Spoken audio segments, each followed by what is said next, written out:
इधर देखते हैं। देखो जब भी हम लोग किसी ऑब्जेक्ट को हॉरिजॉन्टली आगे की तरफ को फेंकते हैं तो हमें पता है हम लोग हॉरिजॉन्टल प्रोजेक्टाइल उसको बोलते हैं।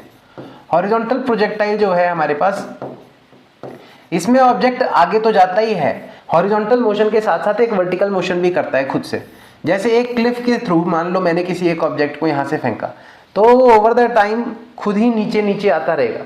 अब उसको मैंने जो है नीचे की तरफ को वेलोसिटी नहीं दी थी, मैंने उसको इनिशियल वेलोसिटी आगे की तरफ को दी थी u वेलोसिटी, पर खुद ही वो नीचे की तरफ को आ गया under the influence of gravity, जिसको हम लोग ग्रेविटी बोलते हैं, ग्रेविटी g।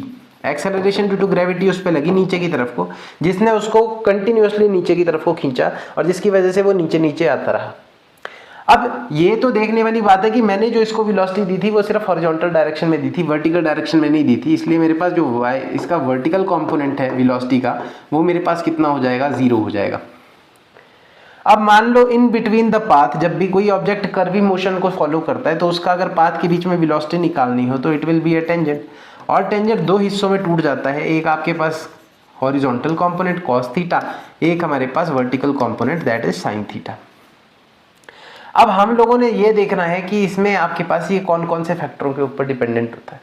और देखो यहाँ इस पर्टिकुलर पॉइंट को अगर मैं ए मार्क कर लूँ तो ये देखो इसका इस पॉइंट से लेके एक्स एक्सिस जो है वो आपके पास हॉरिजॉन्टल डिस्टेंस है और ऊपर से नीचे इसने जो डिस्टेंस ट्रेवल किया vertical distance that is Y.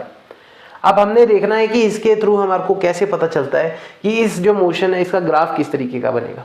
देखिए हमें पता है कि हॉरिजॉन्टल डिस्टेंसेस को मेजर करने के लिए, हॉरिजॉन्टल डिस्टेंसेस जो होते हैं हमारे पास, हॉरिजॉन्टल डिस्प्लेसमेंट्स को मेजर करने के लिए हमारे पास जो फॉर्मूला यूज होता है that is speed is equals to distance upon time, और डिस्टेंस में be regarded as speed into time. अब जो मैंने आपके पास हॉरिजॉन्टल डायरेक्शन में इनिशियल वेलोसिटी u दी थी तो स्पीड मेरा u हो जाएगा, टाइम मेरा t हो जाएगा। ये मेरे पास जो है नेट डिस्प्लेसमेंट और नेट डिस्टेंस मेरे पास कितना हो जाएगा हॉरिजॉन्टल डायरेक्शन में x, तो ये मेरे पास जो है ये x की कंडीशन बन जाती है।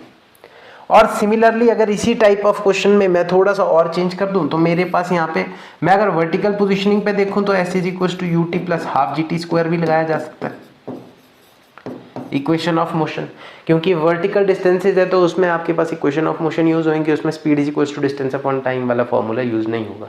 क्यों? क्योंकि यहाँ पे आपके पास जो कंडीशन है वो डिस्प्लेसमेंट बेस्ड है, डिस्टेंस बेस्ड नहीं है। अब यहाँ पे इनिशियल वेलोसिटी इस कंडीशन में मेरी 0 हो जाएगी।